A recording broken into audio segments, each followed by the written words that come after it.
6.3, Scoop Daniels here. Good morning, and I'm joined by a very special guest, Corey Harris. Went to high school with him, known Corey for many years. Corey is a nurse by trade, but now he is getting into motivational speaking. He is an author, and his book is going to be published this fall. Corey, good morning. Good morning, good morning. How you doing? Doing just fine. Now, you got into the motivational speaking. Talk to us a little bit about that. What kind of motivational speaking do you do, and who do you talk to?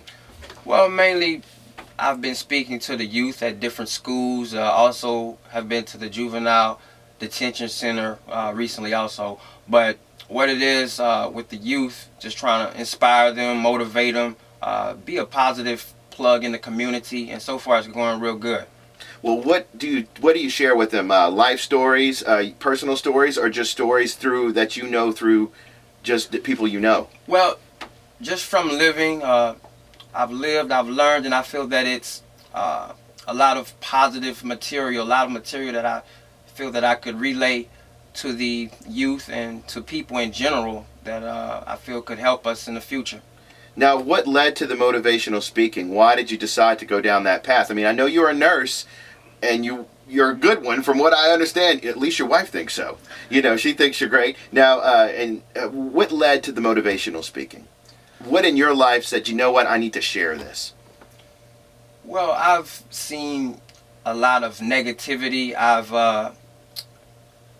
I've witnessed how society usually brings out the negative issues. So I wanted to be someone who could provide that positive spark into the community and hopefully maybe affect some people in a positive way in the process. Now, you feel yourself blessed with your wife, your family, your career, now the book, the motivational speaking? Oh, yes. I feel very fortunate to be in this position. I mean, I'm going to just try to do what I can to just help someone each and every day. And I really feel that the more this book can get into people's hands, I really feel that it could really cause a positive impact in society. All right, now you told me that you, in fact, you're just coming back from Oaklawn. You did a motivational talk there. Talk to us. How did the kids receive your message? Yeah, pretty much when I do my presentations, as you were saying, I just left Oaklawn a little while ago. But what I did, I'll give them a sample of how I write, but that was just a little small part of it, really. And the other time that I spent with them, just offering some real key points in life that I really feel could help. And as far as the response from the students, everyone gave a big round of applause. I even got some feedback from a couple students that was real good, and they really sit still and paid attention the whole time I was talking. So it's a lot of love that was felt in the room, I would say. All right, now when you do these motivational speaking, you were talking about the negativity that's out there. A lot of kids, they get that from the internet, Facebook. And it may not be even addressed at them, but one of the things I've noticed on Facebook, and I'm an adult, people only put up on Facebook when they're having a good time.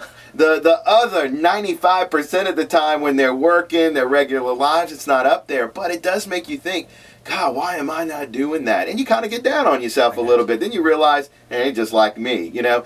Is that where you're trying to go with the kids? Tell them that they don't have to be anybody but who they are? You know what? That is one thing that I for sure mention when I speak to the youth. And I want to make this clear also that my book, my material is not just for youth, but since we're speaking of the youth, I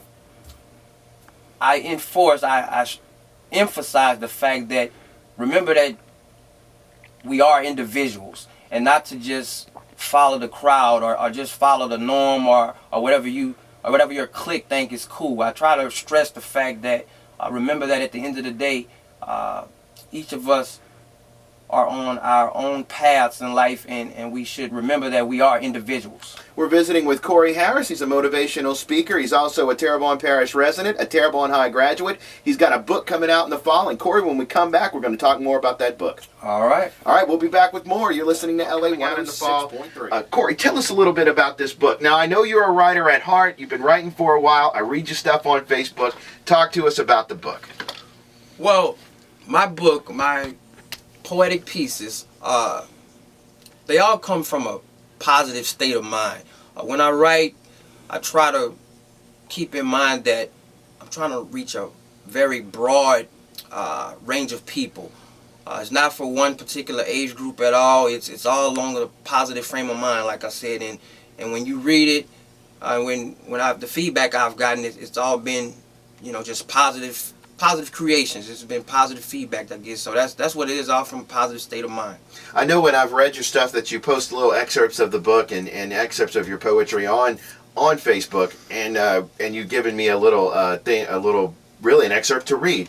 All of it is very positive. I mean, what is it that makes you such a positive person? I mean, all of us get down and stuff, and I mean, we try to be as positive as possible. Yeah. But every time I see you, you got a smile on your face. You're feeling blessed. You're writing, and your writing reflects that. How is it that you stay in such a positive frame of mind? Let me know. Well, I think a lot of my positivity comes from the fact of me just not giving up and just being real persistent, and just each and every day just trying to do more and get more out of life. A lot of that, I would say, has to do with people that have helped raise me, people I've been around.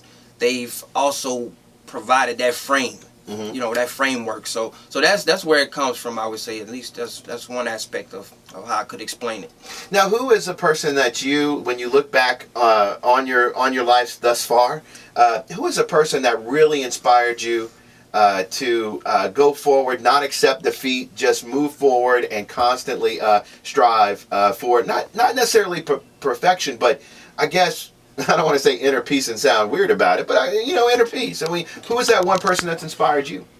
Well, first of all, I want to say that I am very self-motivated, self-inspired. But past that part, I don't want to point out one specific person, because I would say I would have to go my family first. My family first. Just being around them, having the privilege of being around them for my whole life, that's nothing but motivation and nothing but not accepting defeat. I mean, that's pretty much that was embedded in me. Well, when is your book going to be coming out?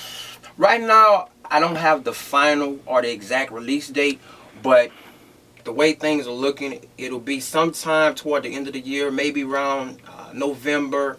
But the closer it gets, I will try to be back on the show to let you know if I'm invited back. All right. Well, yeah, you'll be invited back. I guess one of the other things that I wanted to ask you about the book, you said it's not geared at kids, but it's for kids. So this is something that parents can read and then use towards use. I guess if they can't come up with anything positive to say, you'll have it for them there in the book. But yeah, my book it's not tailored for one particular age group, as I said before. Basically, anyone who could read and understand what they're reading, they could get something from the book. So, I mean, hey, feel free to check out some of my stuff on Facebook, or I'm also on Twitter if you want to know. What's your Twitter handle? My Twitter is @CoGoodie, which is COGOODIE.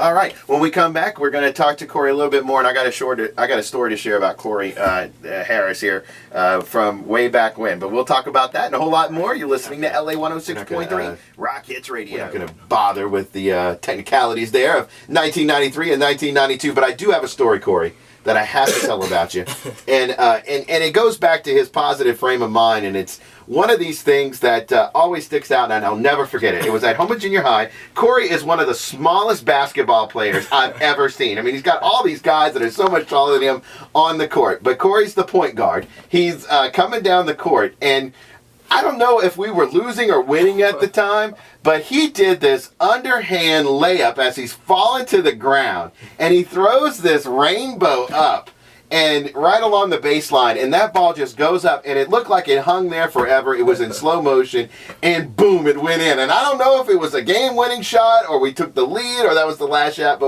before halftime, but my friend, the crowd went crazy off that shot. You were all over the place. And and the reason I share that story is because you may not have been the biggest basketball player, but boy, you played with a lot of heart. Yeah, and that's actually still today, man.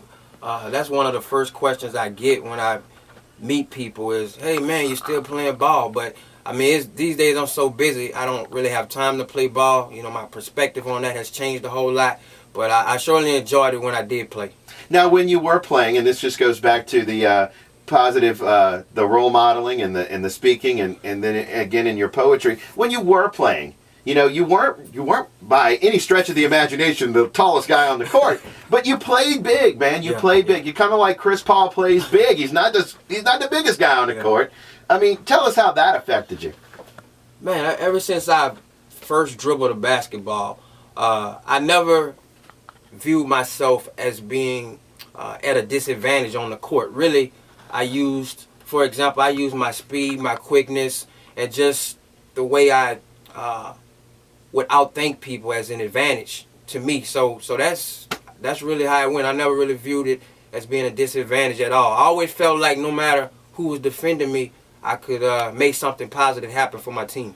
All right, and now let's go back to the book. The book coming out hopefully late fall of 2012. You can check you out on Facebook. It's Corey Harris, I believe, is on Facebook, and you have a Twitter handle, which is Twitter handle is at CoGoodie, which is COGOODIE. Well, Corey, much success in the future, my friend, and good luck with the book and the motivational speaking.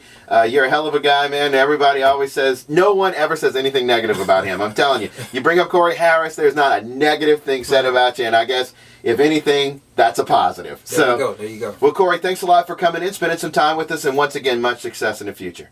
Thanks. It's been a blessing.